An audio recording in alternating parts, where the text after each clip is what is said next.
સો અહીંયા મૂવી જોવા આવે છે લાલો મૂવી અને કૃષ્ણ ભગવાન ટી શર્ટ પહેરી છે. મેં બી બ્લેક બેક 2માં કૃષ્ણ ભગવાનનો રોલ કર્યો હતો. તો આમાં જોઈએ કૃષ્ણ ભગવાન રોલ કેવી રીતે કર્યો છે, જે એક્ટર છે એમને.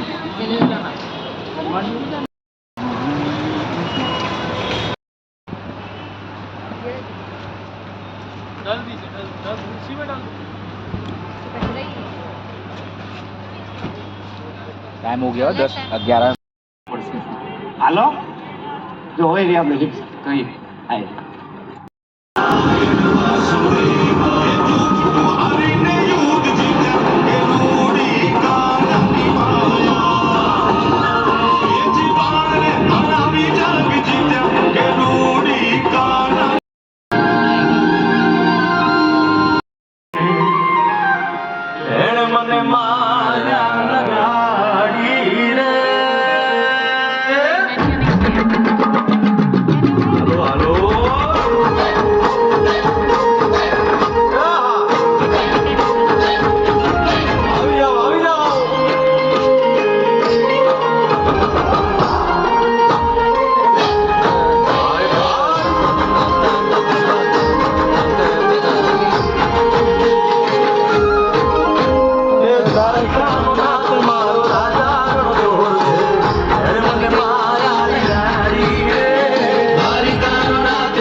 લાલો મૂવી જોઈને આવ્યા છે. રિવ્યુ બહુ સારા છે અને બહુ સારું મૂવી છે. એકવાર જોવું જોઈએ. કૃષ્ણ ભગવાનનો રોલ છે બહુ સારો છે, તો એકવાર જોવું જોઈએ તમે બધાએ. અને ગુજરાતી મૂવી બહુ સારું બન્યું છે. અને બ્લેક બેક 2માં મેં બી કૃષ્ણ ભગવાન રોલ કર્યો હતો, તો એ બી જોજો બ્લેક બેક 2માં. અને બહુ મસ્ત રોલ કર્યો છે. આખું લાલો મૂવી બહુ સારું છે, જોવું જોઈએ લોકો. એવું હતું મૂવી બહુ સારું છે. કૃષ્ણ ભગવાન આવી ગયા સાક્ષાત, હા એવું લાગ્યું. થિયેટર મંદિરમાં બદલી ગયું ને. બહુ સારો મેસેજ છે. બધા ફેમિલી સાથે બધા